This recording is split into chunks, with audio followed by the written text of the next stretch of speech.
At this time, the Pledge of Allegiance will be led by Krystal Patton, a Navy veteran, and the director of the Veterans Resource Center at Santa Fe Community College.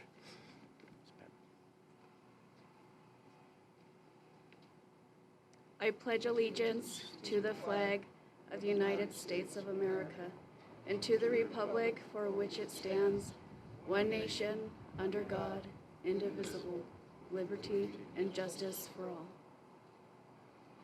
And we're happy to have singing the national anthem for us today, Alexander Charles, musician third class from our Woodwind Quintet from San Diego.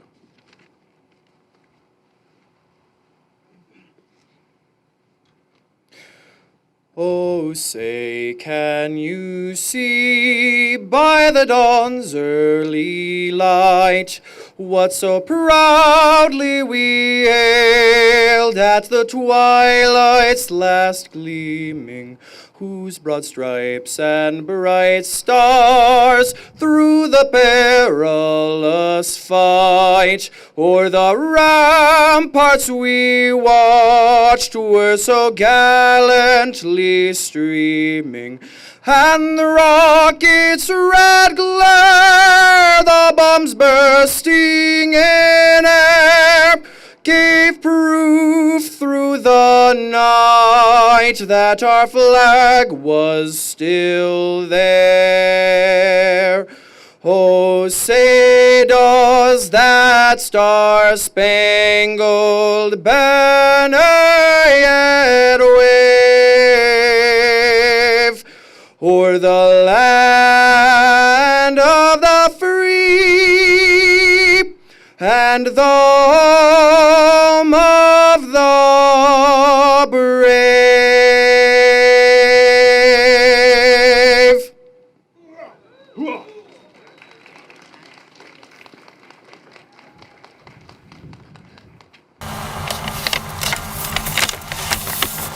At this time, Chaplain Joseph Villegas from the New Mexico State Police will give our invocation.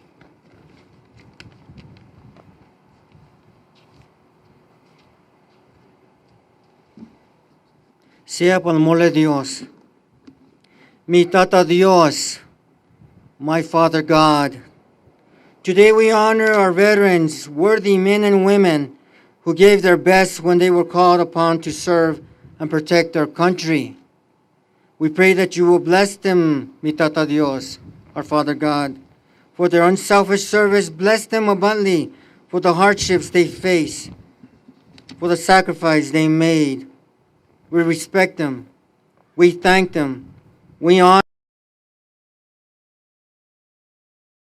Watch over these special people and bless them with peace and happiness. Bless each precious soul present today on these sacred grounds with your amor y caridad.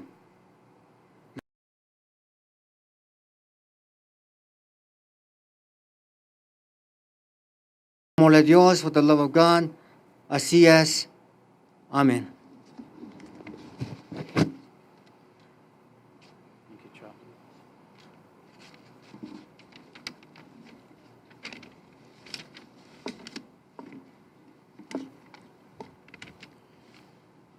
At this time, we're fortunate to have Teresa Casados, the Chief Operations Officer from the Office of Governor Michelle Lujan Grisham, here to read a proclamation from the Governor. Ms.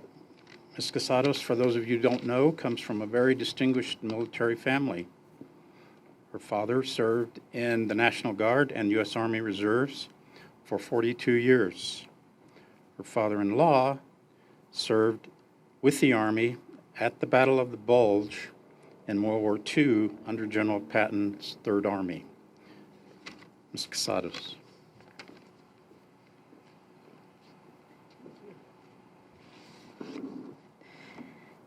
Good morning and thank you. I'm honored to be here with you today on behalf of the Governor, who could not be here as she's attending another event for veterans in Albuquerque. So I have a proclamation that she has provided that I would like to present to you. Whereas our nation was founded on the belief that all citizens are guaranteed the inalienable rights of life, liberty, and the pursuit of happiness. And whereas the freedom we enjoy as Americans comes at a price that is paid by our nation's military personnel who make personal sacrifices to preserve and protect it and our country from all enemies, foreign and domestic. And whereas 100 years ago, November 11th was proclaimed Armistice Day to honor our country's World War I veterans, on the one-year anniversary of the signing of the armistice that brought an end to that war. And whereas in 1954, President Dwight D. Eisenhower signed legislation that proclaimed November 11th as Veterans Day to honor all veterans of the United States Armed Forces. And whereas, having fulfilled their service to our country, 156,500 veterans currently live in New Mexico. Now, therefore, I, Michelle Lujan Grisham, Governor of the State of New Mexico, do hereby proclaim November 11th, 2021 as Veterans Day throughout the state of New Mexico, done at the Executive Office this 18th day of October, 2021, by the hand and seal of the great state of New Mexico and the Governor, Michelle Lujan Grisham. Thank you. And there goes my note.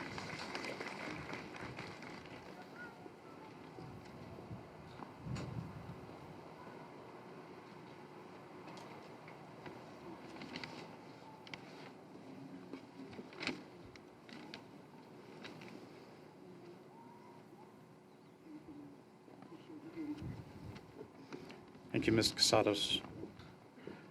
I know we have some dignitaries in the audience today. I don't want to overlook anyone, so I know at least one city councilor is here. I believe Ms. Lindell is here, right over there. Welcome. If there are any state representatives, state senators here in the audience today, we'd like to welcome you as well. And our tribal leaders and Native American veterans, a special welcome to you. County Commissioner. Okay, there's County Commissioner here as well. Welcome. Thank you.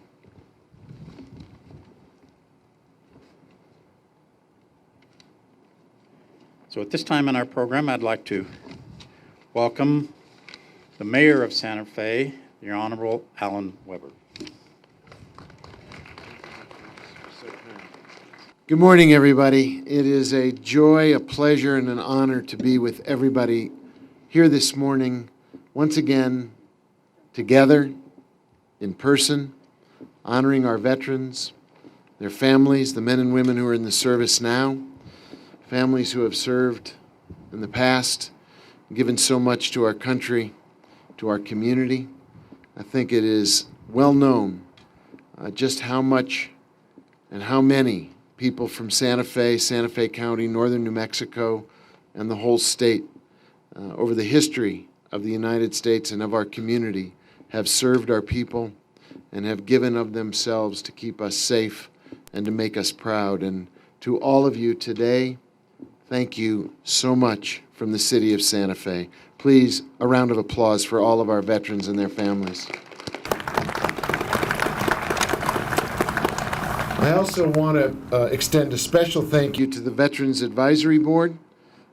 Your work is outstanding, not just today, but every day, to recognize and support our veterans and to give them the recognition and support they so richly deserve. We are truly indebted to you for all your hard work. I'd like to offer a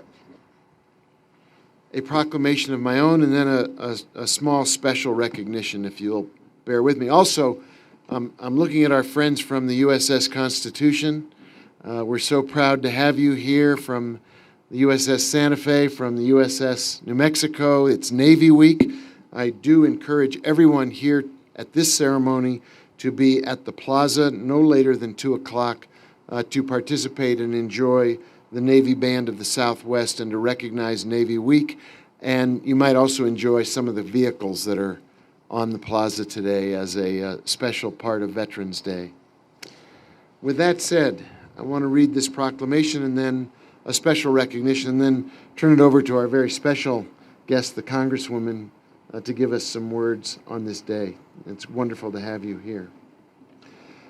Whereas on Veterans Day, Santa Feans come together to pay tribute to the men and women who have worn the uniform of the United States Armed Forces.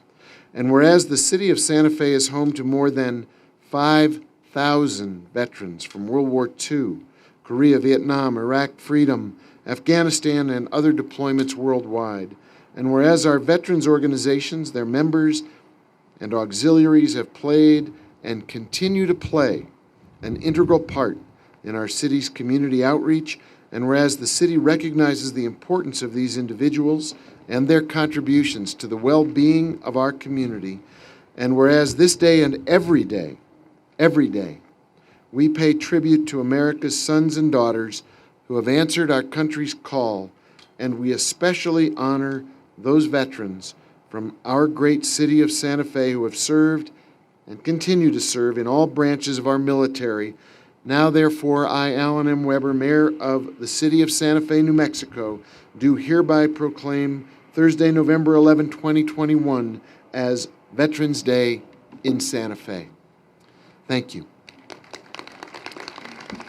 And now, if my friend Chris Calvert would come join me up here, I would be very grateful. Chris is wearing some very special clothes today. He's operating undercover. But you might want to show people what you actually look like. I think, and come on, don't be so shy. Come on up. This is a very special award for a very special person. It is a Muchísimas Gracias award from the city of Santa Fe and from me as mayor to Chris Calvert. And I want to read its inscription before I present it to Chris. A U.S. Air Force veteran and former city councilor, Chris served as the chair of the Mayor's Veterans Advisory Board from its inception in 2015 until the spring of 2021. He led the board through its formation and guided it with a strong hand as it became a critical and valuable advocate on behalf of all of our veterans. Today, it continues to serve the Santa Fe veterans community with scholarships for veterans and military families at the Santa Fe Community College, emergency relief and outreach to veterans in need, and community events focused on veterans. We recognize and appreciate his outstanding and invaluable service to the city of Santa Fe and our veterans. This Muchísimas Gracias goes to you, Chris, for all you do. Thank you, my friend. You deserve it and more. Thank you. This just in, the mayor gets to introduce the Congresswoman. And, you know, I would have done it ordinarily, but I didn't want to usurp the privilege. We are so fortunate and so proud to have as our keynote speaker today our U.S. Congresswoman, Teresa Fernandez. And she is, I can tell you, an old and dear friend of mine and of our community and of our veterans. She has begun a career in the Congress already that is outstanding, remarkable, and I think destined to create a lasting legacy for all of us in Santa Fe and in northern New Mexico. She is committed to our community, to people in all parts of her district. We are so privileged to have her as our Congresswoman, and I am very proud to call her my friend, Congresswoman Teresa Leger Fernandez. No problem. Good morning, everybody. Buenos días le dé Dios en este día tan importante que celebramos nuestros veteranos. So, you know, I am so proud to be able to represent my beautiful and beautifully diverse 3rd Congressional District. And I'm very honored. I'm very honored that these amazing volunteers who put this together and who are always caring for our veterans and giving of their time selfishly the same way that they gave of their time selfishly when they served. Once you serve, you never get to stop serving, do you? So, you know, from selflessly serving our nation to stepping up to serve your communities during a global pandemic, to helping Afghan allies find safety during the withdrawal from Afghanistan, you have all given so much this year. At one time, each of you here and your families answered a call that not everyone chooses to accept. A call to serve your country and to dedicate your life to something bigger than yourselves. I'm familiar with that call. My hada, my niece, flew jets in the Navy. But my father also served during World War II. The immensity of that call was never more vivid to me than the moment after taps played, when you were handed that beautifully folded flag with the words, "On behalf of a grateful nation, please accept this flag as a symbol of our appreciation for your loved ones' honorable and faithful service." Whose eyes are not moist in that moment? Whose heart is not full and ready to break? And I know that in New Mexico, so many of our families have had that moment because of New Mexico's dedication to freedom, to this country, and to service. And I know that New Mexicans, like I did, let their tears flow, let their heart fill, and then go back home and remember with grace, fondness, lots of stories, those who have gone on. So yes, it was mentioned earlier that New Mexico has such a long and distinguished history of military service, one that is diverse as New Mexico itself, from the Navajo Nation code tuckers who created that unbreakable code in World War II, to the countless New Mexicans who've donned the uniform and stood for our nation's freedoms. This year, I introduced the bipartisan Defenders of Bataan and Corregidor Congressional Gold Medal Act to honor and recognize the soldiers who bravely endured the Bataan Death March during World War II. I had the honor of meeting Valdemar de Herrera. He's 102, and he's one of the oldest surviving members of the Battle of Bataan. He was one of almost 1,800 New Mexicans who served alongside Filipino soldiers. New Mexicans were sent to the Philippines, to that arena, because we spoke Spanish and they spoke Spanish in the Philippines. And it is that sort of history and that herencia and that cultura and that idioma that took us there. But we served bravely, those who served, and we have yet to honor them the way we should. And that's why I introduced the bill together with Senator Heinrich. You have served us. Thank you. It's time. It's time they were honored. Ahora es cuando, and we will honor them. But you, those of us, the veterans among us, you have served us, and now we must serve you. Because words aren't good enough. Gratitude is good, but we must do more. You need action. In Congress this year, we have passed 27 bills so far, 27 bills in the House to support our veterans, and 8 of those bills have been signed into law. Like the Save Lives Act, to provide the COVID-19 vaccines to all veterans, their spouses and caregivers. I met with the Secretary of the Veterans Affairs a couple of weeks ago and said, how are we making sure that we provide it to all veterans wherever they live, whether they're in New Mexico or whether they're in Mexico?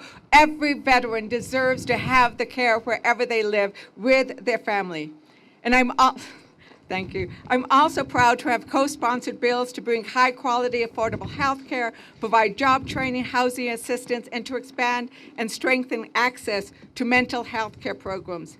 We've also worked alongside the administration to make sure veterans are able to fully recover from the pandemic through the American Rescue Plan.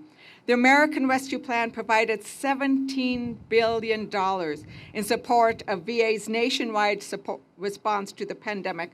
And we're not done yet. We're not done, and we should never be done. We should always strive to improve and answer all calls to serve you.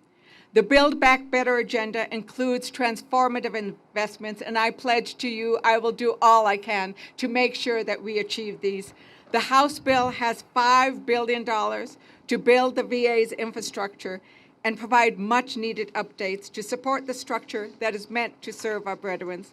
It includes $1.8 billion to undo a backlog of medical facility leases, vastly improving access to health care, $268 million to increase the number of health positions at VA medical facilities so that we can provide quality care. You know, I took my father to the VA. My sister, my querida sister, and her husband worked at the VA, and they were dedicated to the health of our veterans, but they worked in a facility that needed a lot of help, and that's what we are trying to deliver. We stand ready to help you cut through the red tape and ensure that every service member receives the benefits that they have earned. Please do not hesitate to reach out to my office. The people in my office, my staff, they don't work for me. They work for you.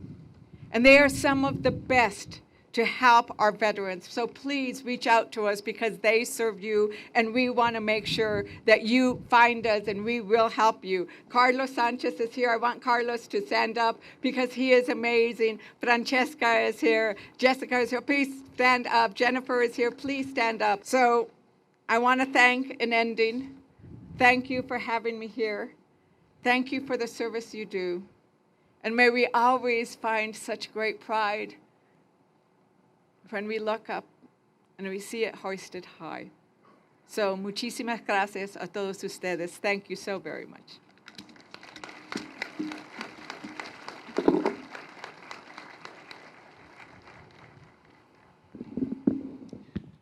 Good morning, everyone. I'm Dorothy Seaton. I'm the chair of the Veterans Advisory Board. We're hosting this event. We hope you're having a good time so far. There's a little bit more to come that I think you'll enjoy. But since the governor is not here herself, the box is not here. So I've got to drag a brick up to the mic. One moment. Oh, I got it, sir. I got it. I can give you a hand. No. 2 or 1? That's good. That was pretty quick for a 74-year-old, wasn't it? Okay, here we go. Let me get my program.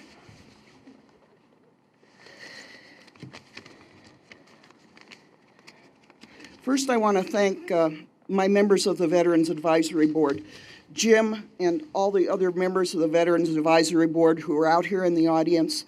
We work in your behalf on the committee at the City of Santa Fe for the benefit of all veterans and military families, because we know that veterans do not serve alone.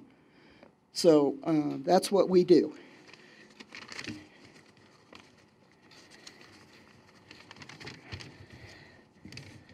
Now it's time for some awards. I'd like to call forward the VVA 996 presenter of awards, who is Antonio Lopez, a Vietnam veteran, and he will take over from me and make his presentations. Thank you, Antonio. I got it. don't think I need the brick. No, we'll just put that over there I for think now. you're okay without the brick.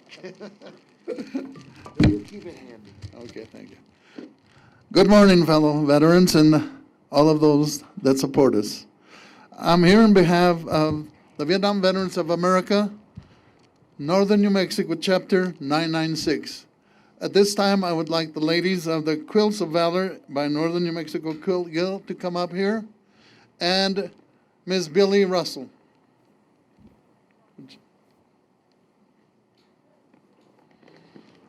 There was a funny thing that happened about Billy Russell's award.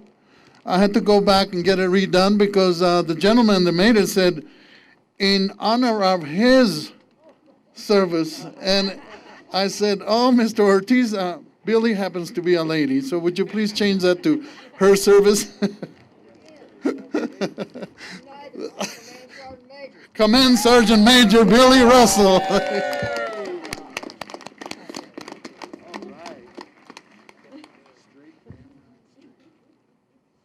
Happy blessed Veterans Day.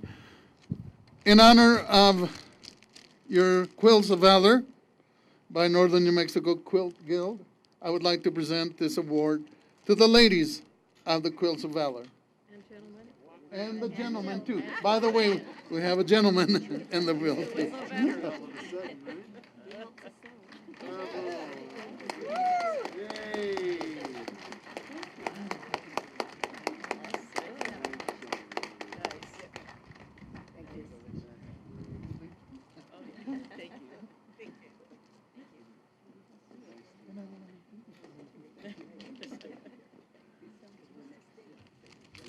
And of course,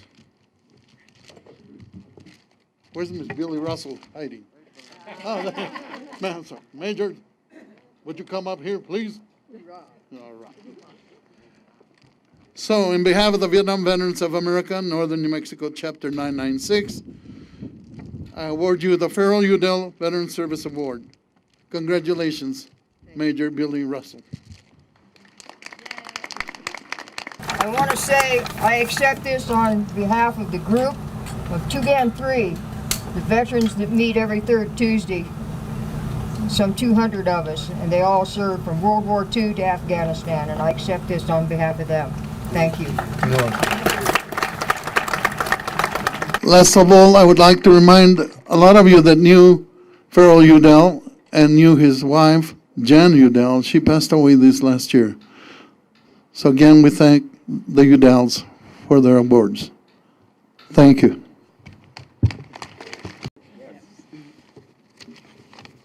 The next presentation we have is going to be made by the ladies of the Quilts of Valor. Good morning. My name is Donna Ormerod, and before we do this, I just want to say to all the veterans from the bottom of my heart, thank you, thank you, thank you. And now, a guy that I know by the name of Jim, I think he's also Mr. James Williams. I would like him to come stand next to me.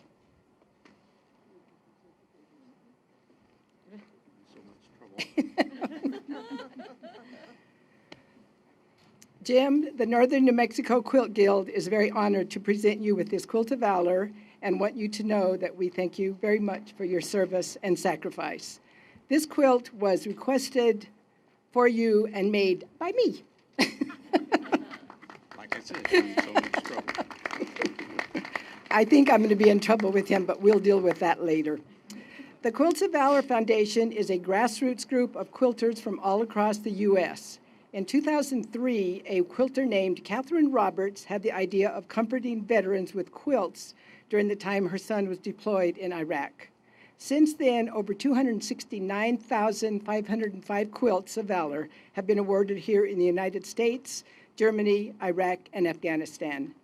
Through their volunteer efforts, the Northern New Mexico Quilt Guild members support the mission of the Quilts of Valor Foundation to cover service members and veterans touched by war with comforting and healing quilts of valor. The foundation represents one human being reaching out and touching another without judgment, reaching out with acceptance and with an acknowledgement of service to our nation. The foundation goes wherever those who have served are. They don't need high-profile venues to find them. They are in plain sight. Thousands of quilters all over the U.S. work daily to create quilts to cover veterans. Yes, thank you. Perfect. I am Linda Robinson. I have been involved with Quilts of Valor since 2004, and I am now the National Foundation State Coordinator for Quilts of Valor. I would like to tell you a little bit about the quilts and what we do. This quilt brings a three-part message to our recipient. First, we honor you for your service. We honor you for your strength of duty and allegiance to our country. And I'm going to ask you if you'll come up here. And the family. Next, the quilters know that freedom is not free. The cost of our freedom is the dedication of the lives of men and women like you, and this quilt is meant to thank you for your sacrifice and to thank your family for their support. And finally, this quilt is meant to offer comfort to you and to remind you that although your family and friends cannot be with you at all times, you are forever in all of our hearts and our thoughts. A quilt consists of 3 layers. They're held together by the quilting stitches, and the layers are described as follows. The top of the quilt, with its many colors, shapes, and fabrics, represents the communities and the many individuals that we all are. The batting, which is the filler of the quilt, represents its warmth and hope that this quilt will bring you warmth, peace, and comfort as you receive it. The backing is the strength that supports the other layers. It represents your strength, the strength of your family, the support of your family, the communities, and our nation. Each quilt of valor is formed by loving hands. It can be formed by one person, in this case, Miss Ormerod, or it can be formed by many, as we have back here representing our Quilts of Valor group in Santa Fe. A quilt of valor may be, let me stop a minute. The quilters believe that as they sew, this is where we always get kind of teary. That's okay. The quilters believe that as we sew, that our love, our caring, and our gratitude flows from our hearts and our hands into the quilt for you. We often work together in sewing groups. Our group meets at least once a month. We've been meeting by Zoom during the pandemic, but we still meet, and we quilt, and we talk about how grateful we are to all of our veterans and how wonderful it is to have you supporting us and protecting our freedom. So when we wrap you in this quilt, we call this our quilty hug. And now, through this quilt, you become part of our quilting family with our hug. For those of us who have never served, we can't even imagine the experiences that the veterans have. We can't imagine the experiences of the families, but we want you to know that we do think about you. And we love you, and we appreciate what you have done for our country, and we are grateful. On each quilt, there is a label, and the label will have your name and your service. It's in the back. It's in the back on the ground. It's on the ground.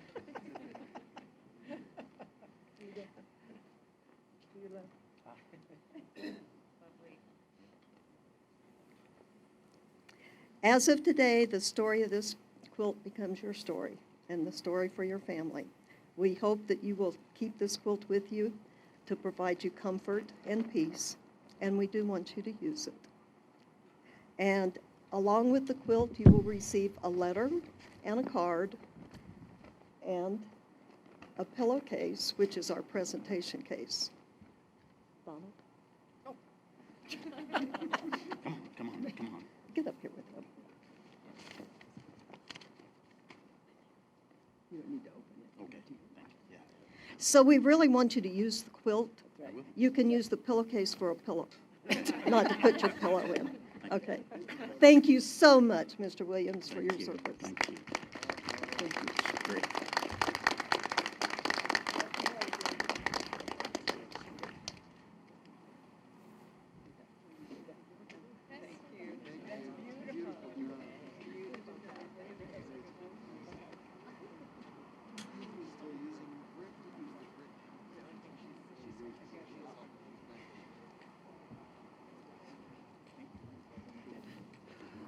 That is living proof that I have a top secret clearance.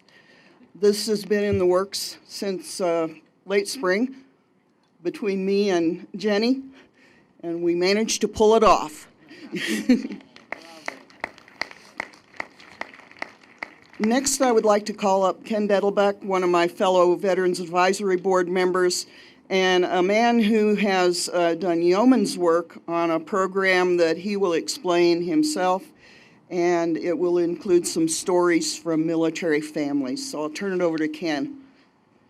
Let me help you, Ken. You look a little, You want the brick? you look like you don't need a brick. You're all I need a brick, but I don't need to stand on it. Welcome, everybody. My original presentation was about an hour and 5 minutes, and they asked me to cut it to 5 minutes, so because of the wind. So that's what I'm going to do. The inscriptions that are inscribed on the gravestones at the national cemeteries don't tell the whole story of those that are interred there. And the stories comprise the history of the wars of the United States, of the families, of the veterans. And so I'm pretty excited to tell you about something that just happened that will affect all of us.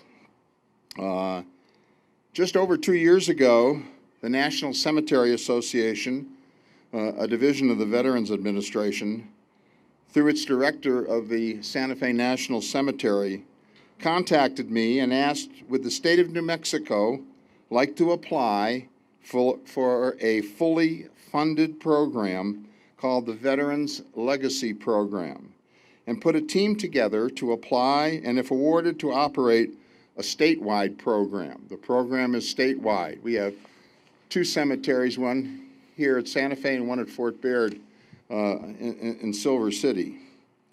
We understood that we would be competing against every other state that applied and against 150 plus other national cemeteries. This year, 7 states were awarded the Veterans Legacy Program. And on October 1st, we received notice that New Mexico was one of them. What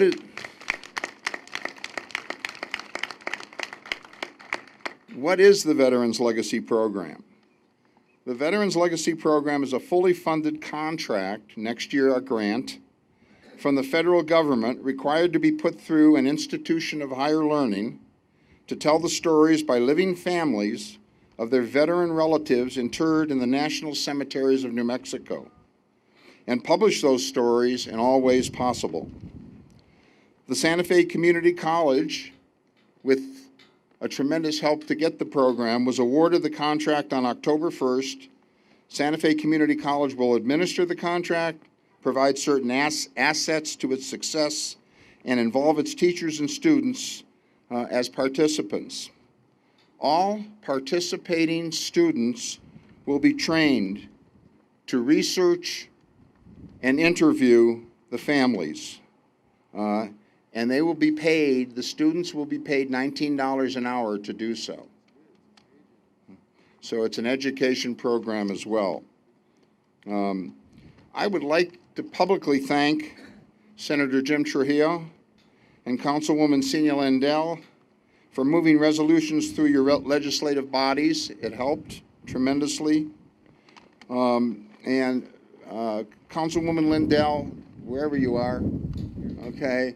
You're always there for these veterans, aren't you? So, and congratulations. Okay. I'd like to thank Jim Wysong. Jim is Dean of Liberal Arts and School of Art and Design at the Santa Fe Community College. Where's Jim? Okay. There's Jim. Okay. Your counsel and commitment was essential to our success and will be, I know, as we move forward in the future. So thank you very much. Okay. I'd like to thank Becky Raleigh, President of Santa Fe Community College, for understanding the importance of this program to the families of veterans and to the school itself. What I would like to be able to do now is to introduce a fabulous team of people that will be going forward throughout the state. Okay, we will be going to the national cemeteries, and next year to all the little cemeteries that are in the hills and valleys of New Mexico, where veterans are buried but they haven't been noted. And the National Cemetery Association has prepared brass plaques, and we will have services at those cemeteries as well for those veterans that are buried there but not noted as veterans on their cross or gravestone. Let me start off by recognizing some people from the college who will be working on the program. Steve Martin, and as I say this, I want you guys to stand, ladies and gentlemen, to stand, okay? Steve Martinez. There's Steve. Steve is assistant professor and head of the history department at Santa Fe Community College. Steve is going to head up the program for the whole state moving forward, okay? Where's Allison Johnson? There's Allison Johnson. She's recording us today, so you'll see it on our website. Allison is assistant professor and co-chair of film and digital media arts at Santa Fe Community College. Did I get it all right? Okay. And Allison is essential to the program itself. Peter Tosick, who's not here, is assistant professor of graphic arts. Carol Chavez, I don't know if Carol's here or not, but she's an assistant professor of languages at Santa Fe Community College. She'll be translating our work into Spanish from English. We'll be the only state in the country that has been awarded this program to do so. And next year, we hope to be able to have the Native American community work with us, and we'll be translating it into Tewa and Towa, and also other Native American languages that exist within the state of New Mexico and outside. This is a national program, okay, where the state of New Mexico and the Santa Fe Community College will be recognized nationally because all of our work will go into what you might call a library of legacies, okay, and it'll be available to the world to see the commitment of New Mexico to the military of the United States of America, and even before that to the militia, if you all know the Battle of Glorieta. By the way, Steve has done a fabulous trailer film on the Battle of Glorieta. It's worthwhile looking at. Outside of the college has been recruited Charles Martinez. Where's Charles? You got to stand up, guys. Come on now. Charles is a self-made genealogist.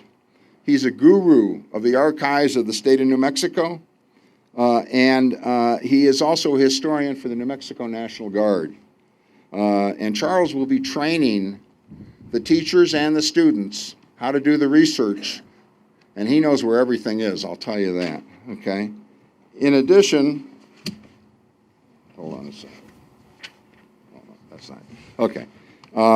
In addition, Kermit Hill. Kermit is an educator of 40 years in the school systems of the state of New Mexico. He's a historian, he's a writer of books, And Kermit is an expert in the art in the military. Art in the military includes everything from paintings to poetry, to monuments, to cartoons. And so we will be bringing all of this art out into the open, okay? And we will be associating. There are many great artists in all these categories that come and live in the state of New Mexico. I'd like to introduce you all, and you got to stand, Victor, to Victor Vasquez. Victor is now the new director of the Santa Fe National Cemetery. Victor is committed, and there's a major article on Victor in the newspaper this morning, okay? And I sort of took a clause out of there because the stories that will be told and the history that will be composed and the education and the classes at the cemetery we will hold and the lectures we will hold, okay, will all educate all New Mexicans to the military of New Mexico. And then where's Ralph Nava? There's Ralph Nava, okay. Ralph is president of the New Mexico Military Museum Foundation, and Ralph will be coordinating all aspects of our program to his program at the museum. It's on Old Pecos Trail, where they just had a major renovation, new digital exhibits, renovation of the auditorium. You need to get over to see that. It was just terrific, or it is terrific.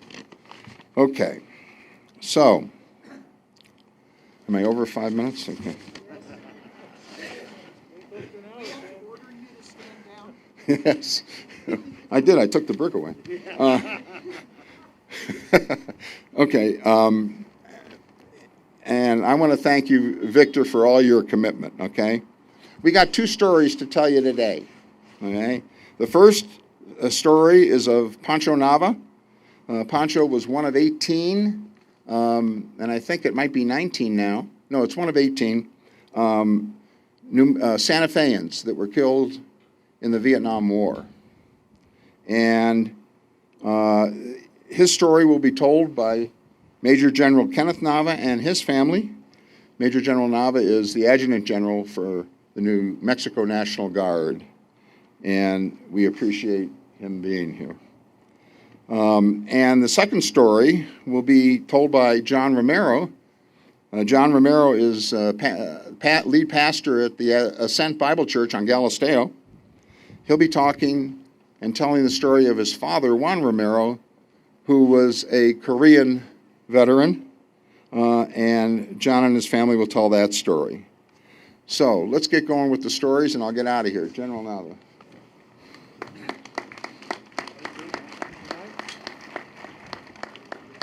Thank you, Ken. Veterans, distinguished guests, family, friends, Happy Veterans Day. Happy Veterans Day. Let's try that again. Happy Veterans Day. Happy Veterans Day. There we go. That's what I'm talking about. Mr. Mayor, I was talking with Teresa over there. I obviously picked the right seat because I wasn't having to move that brick around. So thank you very much for that. Once again, I am Major General Ken Nava. I'm the 44th Adjutant General of the New Mexico National Guard. It's my honor to be part of this very fitting Veterans Day celebration. And that's exactly what it is. A celebration of the men and women who have, who are, and who will serve in the armed forces of the United States of America to protect the freedoms that we all enjoy. Today I've been asked to speak a little bit about my cousin, Francis Xavier Nava, also known as Pancho. Who was Pancho? Let's start out with some of the basics. Corporal Nava, 212-9225, MOS 0311, rifleman. There you go, where are those 03s at? I know you guys are out there. Pancho was born and raised in Santa Fe, New Mexico. He was a Christmas baby, born on Christmas Day, 1946. He was the eldest son of Stanley and Rose Nava. He had a younger brother, Raymond. The Navas lived at 742 Baca Street. They attended church at St. Anne's. Pancho was a very likable young man. He was in the Civil Air Patrol. He attended Santa Fe High School. Where's my demons out? Yeah. Okay, I'm going to say Mike or so. Okay. There we go. Pancho was short of stature. He was short. My Aunt Teresa thinks he was about 5'4". One of her memories of him was that he always wanted to be a state policeman or serve in the military, but state policeman is what he wanted to do.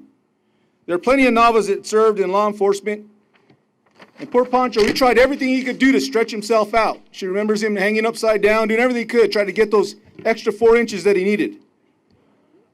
Well, he couldn't grow another 4 inches, so his backup plan was to serve in the military. And that wasn't much of a leap either. All of his uncles, except Father Frank Nava, served in the military.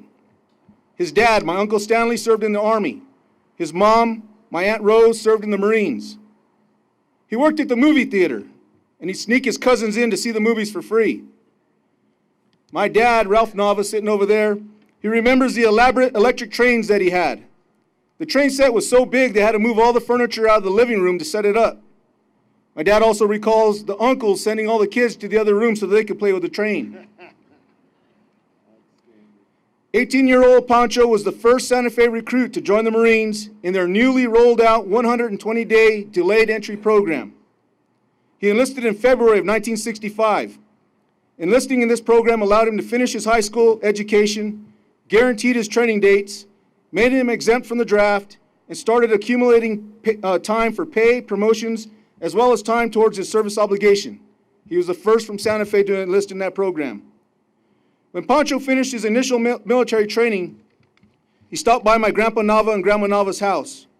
My grandpa, Eleuterio, was a very well-decorated World War II veteran, officer in the National Guard, and commander of the local VFW post.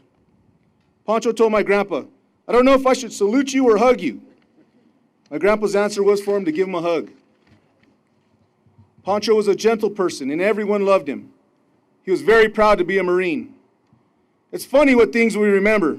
My Aunt Teresa, again, when I was asking her about him, she remembered him telling her how the Marines would do corrective training, making him do wall squats and hold the rifle out in front of his body. My dad remembers how strong Pancho was. My dad's family lived on Spruce Street. Anybody know where Casa Solana is? Those big old hills? Well, my dad remembers Pancho riding up the hill with my dad as a passenger, no problem. Most kids couldn't even ride up the hill in one shot without getting off and having to walk. About 4 years ago, reporter Robert Knott from the Santa Fe New Mexican did a great story about Nava Elementary School. He interviewed my cousin Raymond as well as others for the story. I'll share a small excerpt from Robert's article. Raymond Nava prepares to remember visiting a family ranch in Rio Riba County with his brother, who was home for leave before heading to Vietnam. His brother said nothing about going to war. Instead, he turned to Raymond and said, "You better take care of Mom and Dad." Today, that exchange made Raymond Nava laugh. What could I do to take care of him? I was 13 years old. Arriving in Vietnam in fall of 1965, Pancho was assigned to Golf Company, 2nd Battalion, 4th Marine Regiment, 3rd Marine Division. He was injured in combat in May of 1966. That's when he received his first Purple Heart. Pancho would return to duty to do his job. On September 10th, 1966, he died of gunshot wounds to the body from rifle fire when Golf Company engaged hostile forces in the vicinity of An Dinh, 2 kilometers northeast of Con Tien. He was days from completing his 1-year tour of duty in Vietnam when he was killed. He was the first person from Santa Fe killed in Vietnam. My cousin Raymond was next door at a neighbor's house when the casualty notification team arrived at the house. It was horrible news. Marine Lance Corporal Francis Xavier Nava had been killed trying to help a wounded buddy in Vietnam the day before. At just 19 years old, Pancho was the first Santa Fe resident to die in the Vietnam War. Raymond recalls that my Uncle Stanley could not bear to tell my Aunt Rose the news. She was at work. He had to go get a priest from St. Anne's to help him break the news. Pancho's death was very traumatic to the entire family. Everyone was impacted. My Grandpa Nava enlisted the help of the Adjutant General of the time, Major General Jolly, to help influence the effort to get Nava School named for Pancho. The Santa Fe New Mexican reported in the October 16, 1968 edition that the board unanimously voted to do just that. The school was dedicated to Nava in a public ceremony on May 25, 1969, and then opened the following August. The entire family, including his mom and dad and his brother Raymond, all of us, were very proud of Nava Elementary School being named for him. I can tell you that one of the very best Veterans Day ceremonies I have ever attended was with the students, teachers, and staff at Nava Elementary School. They do an incredible job remembering him every year. And quite honestly, if I wasn't here talking to him about with you, I'd be there. Francis Xavier Nava, my cousin, the first person from Santa Fe killed in Vietnam, the first Marine to enlist in the delayed entry program from Santa Fe. He died 3 years before I was even born. He and the rest of the family have helped make me the soldier, son, father, and husband that I am today. Rest in peace, Pancho. Help me remember him today. Repeat his name after me. Corporal Francis Xavier Nava. Corporal Francis Xavier Nava. Pancho Nava. Pancho Nava. Thank you. Happy Veterans Day, everyone. Good morning, everyone. Good morning. Distinguished guests, Ken Dettelbach, my friend, thank you for allowing us the privilege to stand before these very honorable folks, you veterans. From the bottom of my heart, thank you so much for your service. My name is John Romero, and I do pastor a church here in town by the name of Ascent Bible Church. And this morning, my brother Chris and I are going to share a little story about my father and what he means to us. My father growing up in Tasuki from Kaiohmingea originally, but he was has been such a blessing to us. So with that said, I'm going to introduce you to my brother Chris, who recently retired colonel from the U.S. Army. Thank you for your service, Chris. And then I will come back and share a fascinating, awesome story that has just been recently revealed to me from my mom, who we have had the privilege, myself and my siblings, to take care of her since March after she came down with COVID. So all 10 of us, yes, 10 of us, have had the privilege of taking care of her 24/7 since March. And my goodness, it has been a blessing in my life as I have been able to hear some stories about my father that are so incredible. So with that said, Chris. Good morning. First, I would like to begin by acknowledging and thanking Mr. Ken Dettelbach of the Veterans Legacy Program for allowing my father's story to be told. I personally want to thank you, Ken, for this. Juan D. Romero entered active duty on 9 January 1951 in Albuquerque, New Mexico. He was first assigned to the 43rd Armored Infantry Battalion, 2nd Armored Division, as an armored reconnaissance tank cannoneer in Baumholder, Germany. He was awarded the Army of Occupation Medal for Germany, having been ordered to Germany for the 3 years of his enlisted service. However, on 3 January 1952, my dad volunteered for Korea, along with 3 buddies, and one of them being his childhood friend, Robert Yardman from Tasuki, New Mexico.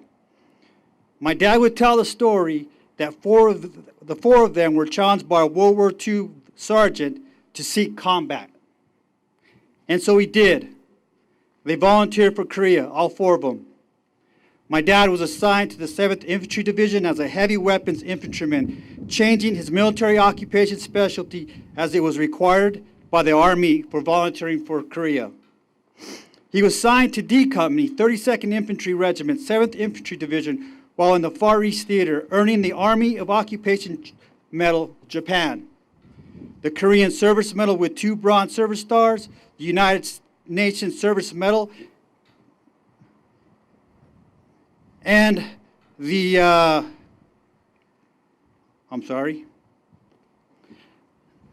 United Nations Service Medal and the National Defense Medal. My father also earned the coveted Combat Infantry Badge for satisfactory performance of duty in ground combat against the enemy, engaging the enemy along what is now known the demilitarized zone in the vicinity of Port Chalk Hill. I had the honor to see this battle area when my Korean counterpart, Colonel Lee, escorted me to the area while I was assigned to United States Forces Korea in 1918 and 2020 and 2019. Thank you, Colonel Lee. I would personally want to thank my friend, Colonel Lee, my friend, for allowing that to happen. My wife and I raised 3 children in Kansas City, Missouri. When my son Andrew was a child, and who, by the way, is a third-year student at the United States Naval Academy, he and I would take the 45-minute drive to Fort Leavenworth on Memorial Day to go specifically visit grave sites of fallen Vietnam soldiers. I wanted my son to appreciate the full measure of devotion these soldiers gave us as a family. You see, my wife was born in Vietnam, and when she was 7 years old, her mother put her on a boat along with 7 siblings, one being an infant, while her father became trapped and left behind.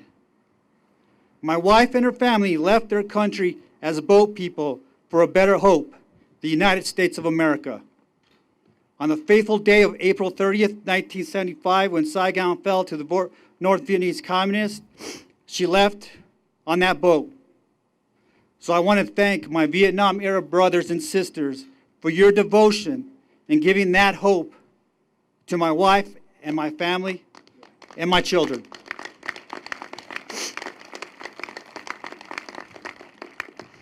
The reason I speak of my sons and I Memorial Day visits to Fort Leavenworth, Kansas, is because one year, as we were walking along a row of grave sites, I recognized a Korean soldier killed in action 9 October 1952, which was the time frame that my father was in country.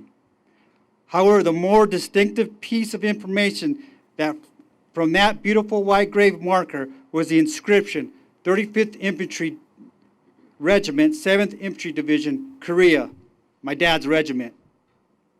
I called him and said, "Dad, Andrew and I located a grave marker that says Willie Fellows Jr., Arkansas, Private, 32nd Infantry, 7th Infantry Division, Purple Heart, killed 9 October 1952. My dad's immediate response, "Yes, Hito, I knew him. I remember that date, 9 October, the date he was killed. I volunteered to go recover him. He was killed outside of friendly lines. We couldn't recover him for 2 days. We had to wait for things to settle down." I was in awe that I connected this gravesite in Leavenworth, Kansas to my father and what my father did there as a 19-year-old young man in 1952. Willie Fellows was 20 years old at the time of his death. He was born September 9th, 1932. My father was born in 1933. He was 1 year older than my father. My father, once again, a volunteer, which reminds me of that famous scripture in the book of Isaiah, which says, "I heard the voice of the Lord saying, 'Whom shall I send, and who will go for us?' Then said I, 'Here am I, send me.'" My father's service to the nation and community did not end after the war. It continued in peacetime, as war will always shape the peace, as my brother will now describe.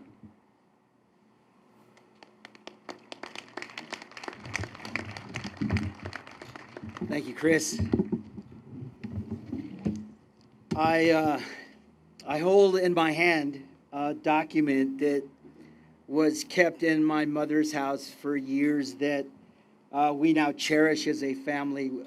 Documents that we have been discovering ever since he passed in 2013. And now that a lot of us are spending some really cool quality time with my mother, man, we're hearing stories that are just phenomenal, that are just touching my heart and reminding me of what you all represent, what today is about. And this document is titled An Affidavit of Certificate of Consent. And this is a document my dad was required to get approved by his mother so that he could join and be a part of this great country's military at the young or ripe old age of 17. So he joined up early and desired to do nothing more than to serve this great nation of ours as a 17-year-old. And What was really interesting about this document, there's a gentleman's name by the name of Tomas Trujillo, who nobody really knew what the whole story was about, so we asked her, who is this guy? And she shared with us that this was a gentleman whose house was used on Upper Bishop's Lodge to gather the community's mail. So he shows up on the document so that when the mail or the U.S. military would approve his service for him to join the military, this is where the record showed up. Now, what was really interesting, this is where the mail ended up for everybody that lived in that part of Bishop's Lodge. My dad goes on, as Chris shared with you, to do a tour in Germany and then volunteered for Korea. And I began and I asked my mom, so how did you guys stay connected during that whole time that he was gone?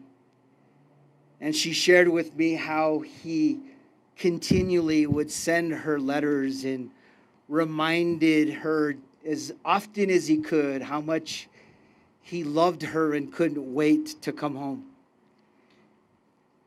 And so much was that desire, so strong was that desire to come home, that when he finally got or returned and was stationed in in Fort Sill, Oklahoma, after returning from Korea, the very first thing he did as soon as he dropped off his duffel bag was he bought a ring and he hitched back to Santa Fe to give my mother her ring, an engagement ring. And she was so thrilled and so excited to see him after all these years. And she pulled out a box filled with his letters. And he shared with her and she shared with him how it was those letters that continue to give him the hope to stay alive in the midst of a war and just have that desire to come home. They obviously got married a couple of years later, had 10 kids, mind you, and here we stand just grateful and honored to be to be a part of his family, where he began to serve his community, whether it was in Tesuque or even around Santa Fe, and became a real testimony for us. As I have several brothers that joined the military, they were in law enforcement, 4 of them, sisters that are involved in the legal field and in the medical field, and just so grateful for his service and your service. I want to leave you with the final thought that just like those letters from my father and the reciprocated letters from my mother back to him is what gave him that desire to stay alive, gave him that hope. These love letters between 2 people. And please don't forget ever that God has left you and I a love letter. It's called His Word. And I pray that it's a reminder each and every day of God's love for us and all that He gave so that we could experience days like today. Thank you again so much on behalf of my family. Thank you for all you do, you service members. We're so grateful, and we honor you this day. Thank you, and God bless. I want to thank the mayor for his support of military veterans, particularly me with the brick. I keep telling him he's hired. I join many citizens of Santa Fe in saying, Mayor, you're hired. I want now to kind of bring this ceremony home with our Department of Veterans Services Secretary, a younger veteran, younger than some of us here. And she appreciates me saying that, so I wanted to put that in there. This veteran was selected by our governor to represent veterans in the state of New Mexico and is doing a bang-up job, even with COVID, where she hasn't been able to be as public as normally the DVS secretary would be. So I'm grateful and happy now to turn it over to Secretary Sonia Smith. And ma'am, do you require the brick? There are 2 bricks. There are 2 if you want a broader base. I think I'm okay. You okay? I think so, ma'am. I don't think you need this. I don't think so. Okay. Thank you. I got my high heel slippers on today, so I think I'm all right. Well, is it still morning or afternoon? But whatever it is, it's Veterans Day. Yeah. General Nava already said, what did he say? Happy Veterans Day. Okay. We work well together, don't we, General Nava? We sure do. All right. So thank you so very much. I want to recognize the dignitaries here for all of their wonderful words today, because they are very meaningful and very heartfelt. I also want to thank the organizers, Ms. Seaton and your team, for inviting us to be here today. I am Sonia Smith, Cabinet Secretary for the Department of Veteran Services, and I am just ecstatic to be here. And as Ms. Seaton said, I like to get out. You know, y'all can tell I'm a little shy. I like to get out because I have the best job in the state, and that is to serve veterans. I have the best agency in the state because they believe in that as well. So thank you again for the opportunity. For the next few moments, because I know we have to move along, we have things to do today, I want to talk about the unsung heroes of the veteran and military community. As we pause to honor our veterans today, let us also take a moment to thank our veterans and military families. The spouses and children of our military are the thread that keeps our armed forces quilt together. We saw quilts earlier today, so we saw the significance. So we know the thread and the fiber and the love that goes into that. So thank you so very much for your presentation today. In fact, these families are the unsung heroes of our veterans and military community. November is National Veterans and Military Family Month. We thank Governor Lujan Grisham for her proclamation recognizing these unsung heroes. Our statistics show that approximately 430,000 military families relocate annually. That means new communities, new schools, new jobs, and this is handled expertly by the families who know that this comes with the job, as their loved ones are off defending our nation, sometimes for weeks, sometimes for months, and even years. Military families may move every 2 to 4 years. That can mean their kids may attend 9 different schools over the years. So you're asking, well, what can we do as a community, or what can we do as a state to help military families with their relocations? Quite simply, follow New Mexico's lead. Governor Lujan Grisham signed into law 3 bills that will support military families as they relocate into our great state. The first new law will reduce the processing times for spouses who have professional licenses so that they can start work sooner and continue with their careers. The second new law establishes Purple Star Schools, which provide mentoring and inclusion programs for military-connected students and professional development for school staff, teachers on the challenges military students face with each location. The third new law allows military families who are on orders but have not yet moved to New Mexico the ability to enroll their children or register for classes prior to moving. This helps promote a smoother transition for the school-age children. Once again, New Mexico is leading the way.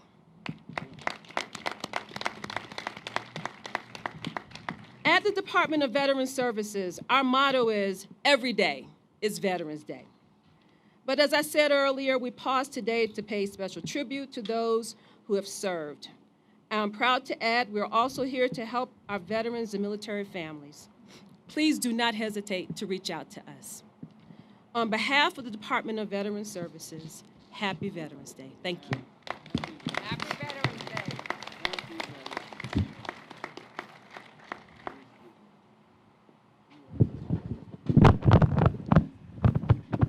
I'll just take this over here and give the mayor a break.